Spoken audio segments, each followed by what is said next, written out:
Las mujeres que reclaman una voz pública son tratadas como andróginas excéntricas, del mismo modo que Maesia, que se defendía a sí misma en el foro. El caso evidente es el beligerante discurso de Isabel I a las tropas de Tilbury frente a la Armada Española en 1588. En palabras que aprendimos en la escuela, parece reconocer de modo positivo su androginia. Sé que tengo el cuerpo de una mujer débil, quebradiza, pero tengo el corazón y el estómago de un rey, y además de un rey de Inglaterra. Es un poco raro que las niñas deban aprender esta frase. De hecho, es muy probable que nunca dijera nada parecido. No hay un documento escrito de su mano, ni de quien le escribiera los discursos, ningún testimonio directo, y la versión canónica procede de una carta de un comentarista no fiable con sus propios intereses, escrita casi 40 años más tarde. Pero para lo que pretendo explicar, el probable carácter ficticio del discurso lo hace aún mejor. El bonito giro es que el hombre que escribió la carta puso la jactancia o confesión de androginia en la boca de la propia Isabel. Si miramos con una perspectiva más general las tradiciones oratorias modernas, encontramos esa misma zona exclusiva en la que se permite a las mujeres hablar en público, en defensa de sus intereses particulares o para hacer gala de su carácter de víctimas. Si se repasan las colaboraciones de mujeres incluidas en esas curiosas antologías llamadas 100 grandes discursos de la historia o algo parecido, se ve que la mayoría de los discursos femeninos recogidos, de Emmeline Pankhurst al discurso de Hillary Clinton en la Conferencia de Naciones Unidas sobre las mujeres en Pekín, tratan sobre las mujeres. También trata sobre mujeres el que acaso sea el ejemplo más antologado de oratoria femenina. ¿No soy una mujer? El discurso que pronunció en 1851 la ex esclava abolicionista y defensora de los derechos de las mujeres, Sojourner Truth. ¿Y no soy una mujer? Se supone que dijo. He dado a luz a 13 niños y he visto cómo la mayoría de ellos eran vendidos como esclavos. Y cuando lloré con la pena de una madre, nadie, excepto Jesús, me escuchó. ¿Y no soy una mujer? Debo decir que a pesar de lo influyentes que hayan podido ser estas palabras, son solo un poco menos míticas que las de Isabel en Tilbury. La versión autorizada se escribió una década después de que Sojourner Truth dijera lo que sea que haya dicho, y fue entonces cuando se insertó el ahora famoso estribillo, al mismo tiempo que todas sus palabras fueron traducidas al acento sureño para encuadrarlas en el mensaje abolicionista, a pesar de que ella procedía del norte y había crecido hablando holandés. No digo que las voces que se alzaron en defensa de las causas de las mujeres no fueran importantes, pero los discursos públicos de las mujeres han estado limitados a esa área durante siglos. En este punto, debería señalar con el dedo, antes de que cualquier otro lo haga, el tema del que estoy hablando. Nadie me lo ha impuesto, pero no puede ser una coincidencia que decidiera hablar de la voz pública de las mujeres en lugar de, por ejemplo, la inmigración o la guerra en Siria. Quizás deba confesar que también estoy limitada a esa área. La verdad es que ni siquiera ese espacio de permisión ha estado siempre o de modo consistente disponible para las mujeres. Cualquiera que haya leído Las Bostonianas de Henry James, publicada en la década de 1880, recordará que uno de los temas principales del libro es el silenciamiento de Verena Tarrant, una joven abanderada y portavoz feminista. A medida que se acerca a su pretendiente, Basil Ransom, un hombre que posee, como señala James, una voz grave y rica, se halla cada vez más incapaz de hablar en público como solía hacerlo. Ransom, a todos los efectos, reprivatiza su voz insistiendo en que le hable solo a él. «Guárdate tus palabras tranquilizadoras para mí», dice. En la novela es difícil establecer cuál es el punto de vista de James. Sin duda, los lectores no sienten simpatía por Ransom, pero en sus ensayos James deja clara su posición, puesto que habla del efecto contaminante, contagioso y socialmente destructor de las voces de las mujeres, con palabras que con facilidad podrían proceder de la pluma de algún romano del siglo II y sin duda salían en parte de fuentes clásicas. Bajo la influencia de las mujeres estadounidenses, insistía, el lenguaje se arriesga a convertirse en un balbuceo o revoltijo, un babeo sin lengua o un gruñido o un gemido. Sonará como el mugido de la vaca, el rebuzno del asno y el ladrido del perro. Nótese el eco de la Filomela sin lengua, el mugido de Io y el ladrido de la oradora en el foro romano. James era uno entre muchos.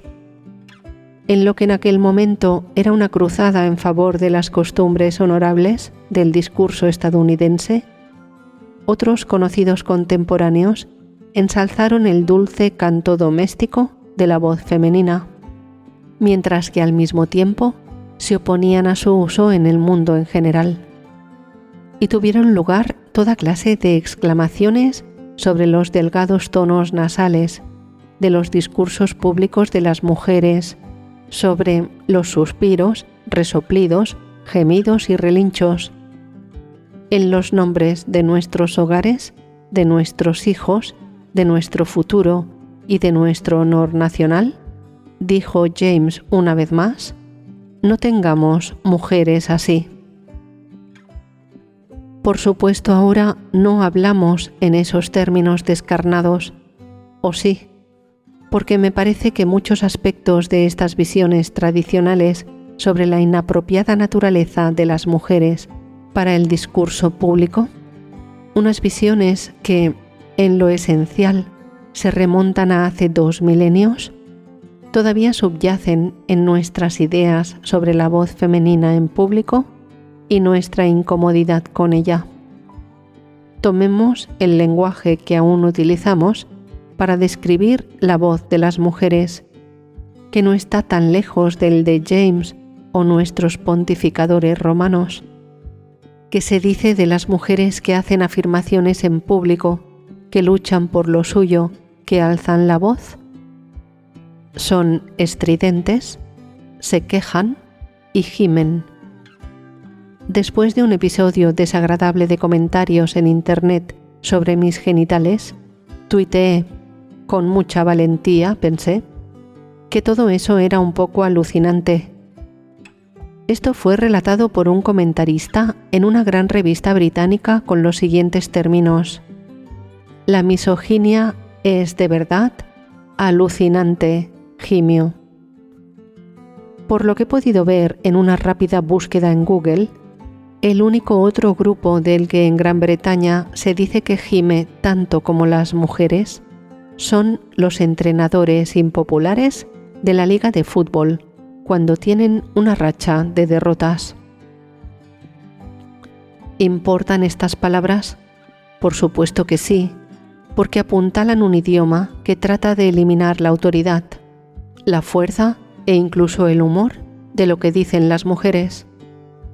Es un idioma que, en realidad, recoloca a las mujeres de vuelta en la esfera doméstica. La gente gime por cosas como lavar los platos, trivializa sus palabras o las reprivatiza. Comparémoslo con el hombre de voz profunda, con todas las connotaciones que tiene la simple palabra profundidad. Todavía sucede que cuando los oyentes escuchan una voz femenina, no oyen una voz que connota autoridad, o más bien no han aprendido a oír la autoridad en ella. No oyen mudos.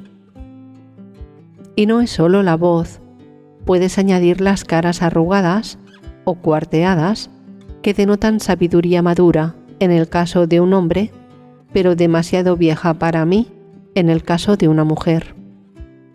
Tampoco parecen oír una voz experta, al menos no fuera de las esferas propias de los intereses particulares de las mujeres. Es muy distinto para una diputada ser ministra de las mujeres, o de educación, o de sanidad, que ser ministra de Hacienda, un puesto que en Gran Bretaña nunca ha ocupado una mujer.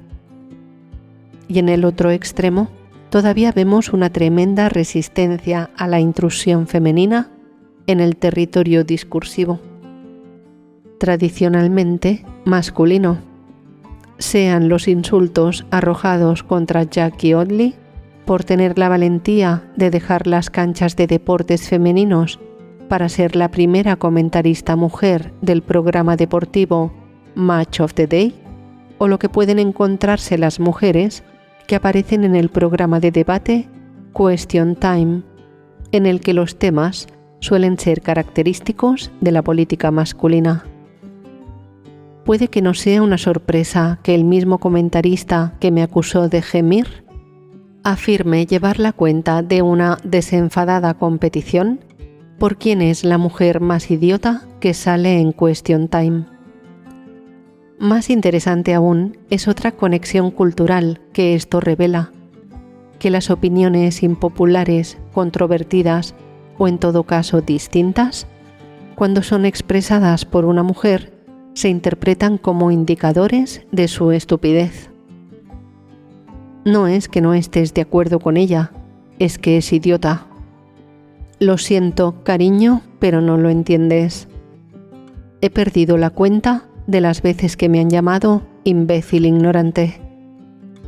Estas actitudes, presunciones y prejuicios están arraigados con firmeza en nosotros, no en nuestros cerebros. No hay ninguna razón neurológica para que consideremos las voces graves más autorizadas que las agudas, sino en nuestra cultura, nuestro lenguaje y milenios de nuestra historia.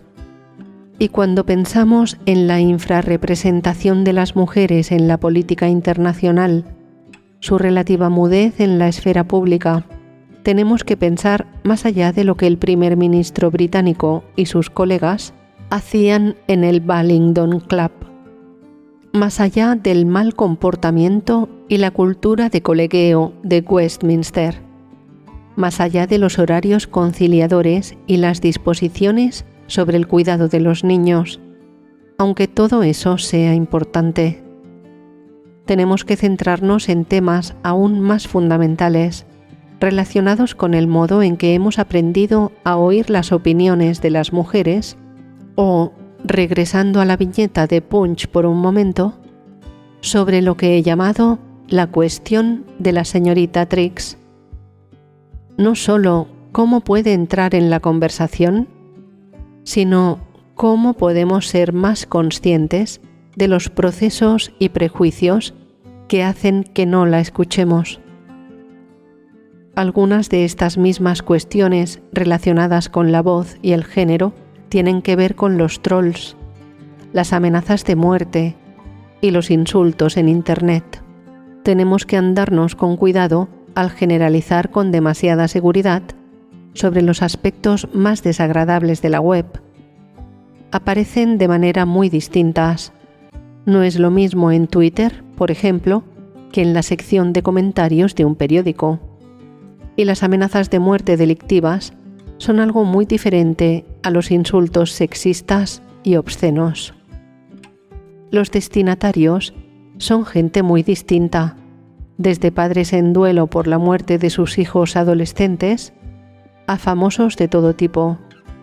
Lo que está claro es que quienes hacen estas cosas son en su mayoría hombres y atacan mucho más a las mujeres que a otros hombres. Un estudio universitario señalaba una ratio de 30:1 entre los destinatarios femeninos y masculinos. Debo decir, y yo no he sufrido nada semejante a lo experimentado por muchas de esas mujeres, que recibo lo que, con un eufemismo, podríamos llamar respuestas hostiles y maleducadas, es decir, algo más que críticas justas o incluso ira justificada, cada vez que hablo en la radio o la televisión. Esto se debe, estoy segura, a muchas cosas. Parte procede de chicos portándose mal, parte de gente que ha bebido demasiado, parte de gente que por un momento ha perdido sus inhibidores interiores y después puede pedir muchas disculpas. Hay más gente triste que malvada. Cuando me siento caritativa, pienso que buena parte de las ofensas procede de gente que se siente decepcionada por las falsas promesas de democratización proclamadas, por ejemplo, por Twitter.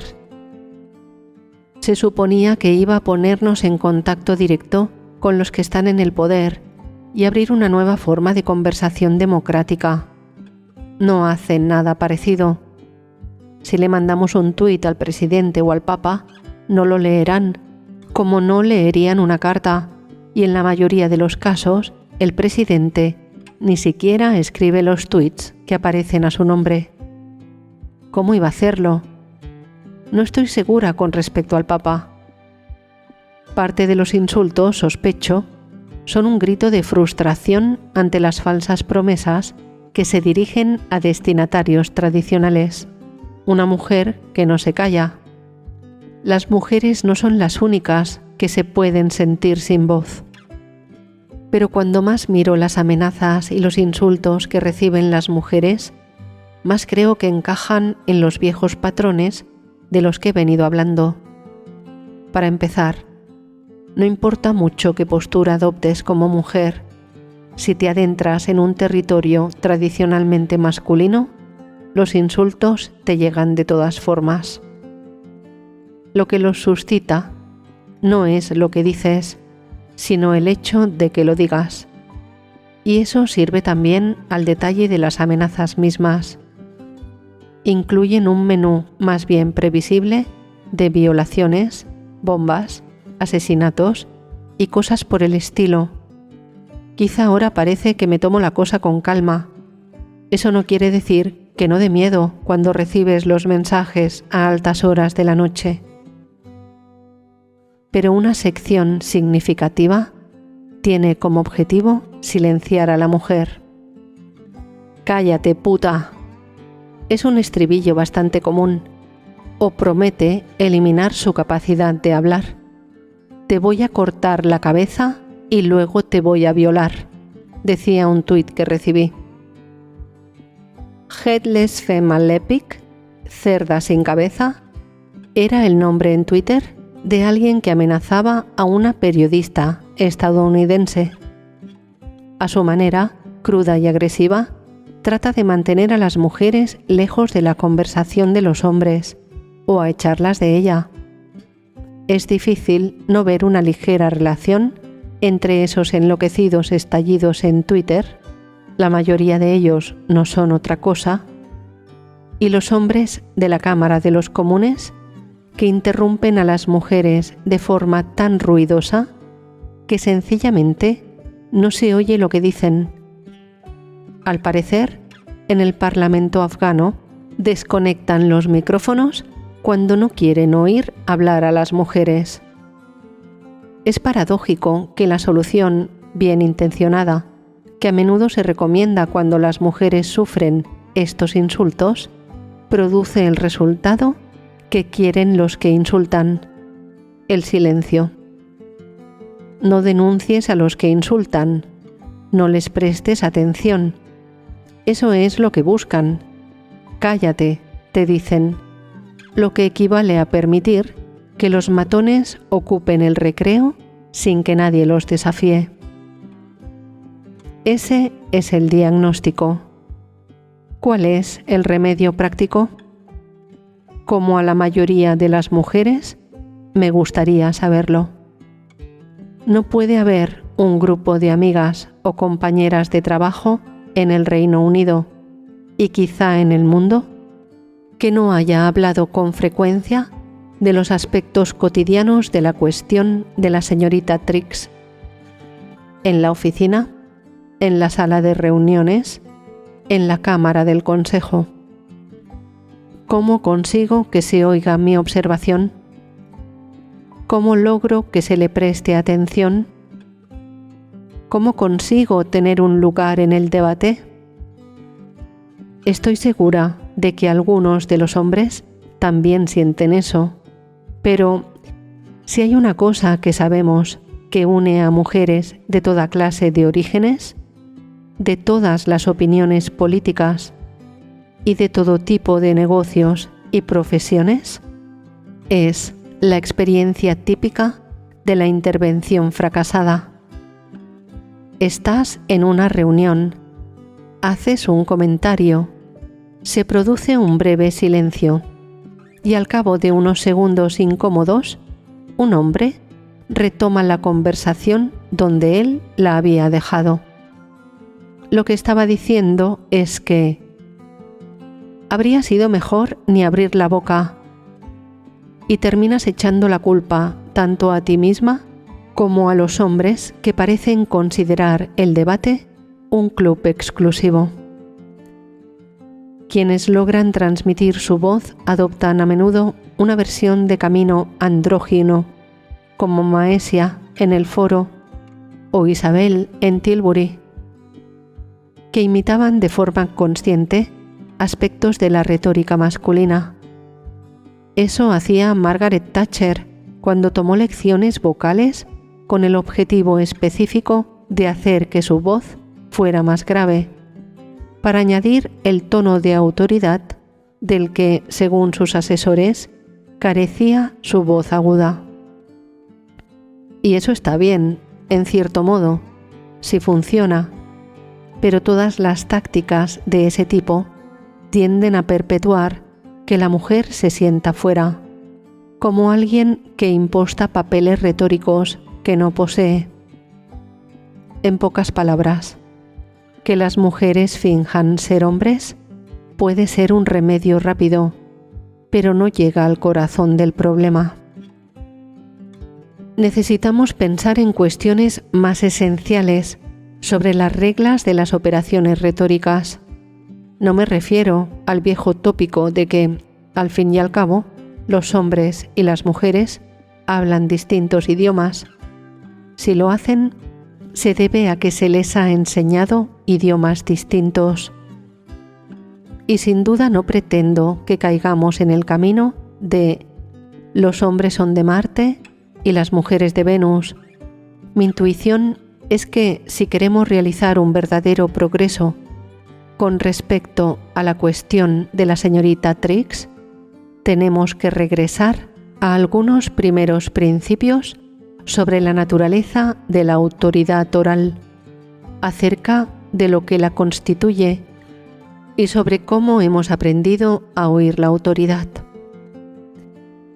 Y en vez de empujar a las mujeres a que tomen lecciones vocales para alcanzar un tono agradable, profundo, ronco, y se mire por donde se mire, artificial, deberíamos pensar más en los defectos y fracturas que subyacen al discurso masculino dominante.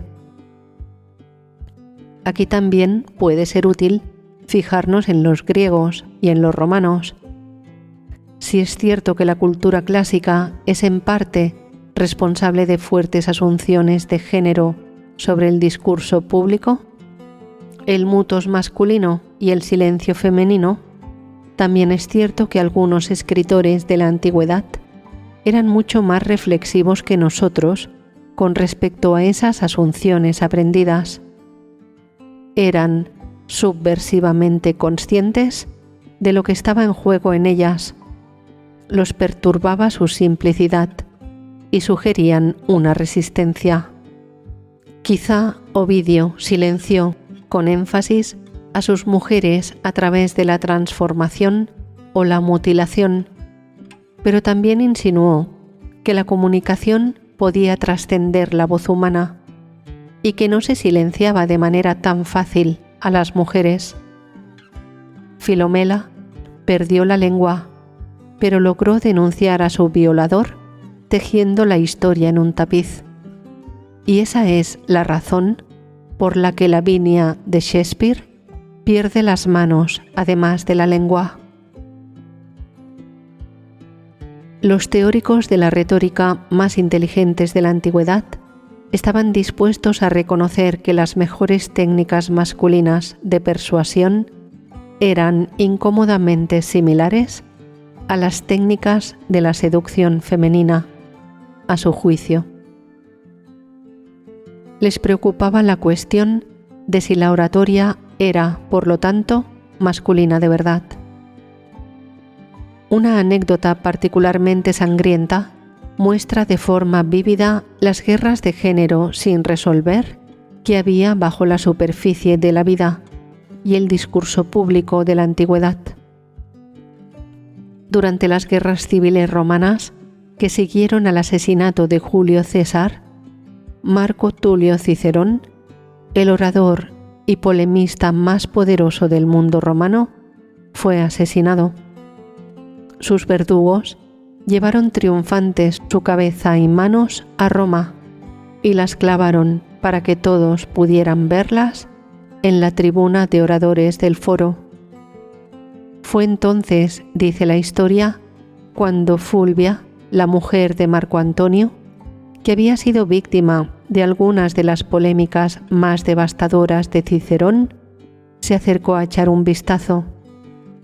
Y cuando vio esos pedazos del hombre, se quitó las horquillas que llevaba en el pelo y atravesó con ellas varias veces la lengua del muerto. Es una imagen desconcertante de uno de los artículos característicos de la ornamentación femenina, la horquilla, usada como arma contra el centro de la producción del discurso masculino, una especie de Filomela invertida. Lo que pretendo señalar es una tradición de conciencia crítica que viene de la antigüedad, no una tradición que desafía de forma directa la plantilla básica que he trazado, sino que está decidida a revelar sus conflictos y paradojas y a plantear preguntas más amplias sobre la naturaleza y el propósito del discurso masculino o femenino. Quizá deberíamos fijarnos en eso y sacar a la superficie las preguntas que con regularidad archivamos acerca de cómo hablamos en público, de por qué una voz es adecuada y a quién pertenece esa voz. Necesitamos una toma de conciencia a la vieja usanza acerca de lo que entendemos por voz autorizada y de cómo hemos llegado a construirla. Necesitamos resolver eso antes de decidir cómo nosotras, las Penélopes modernas, podemos responder a nuestros Telémacos, o si vamos al caso, prestarle unas horquillas a la señorita Trix.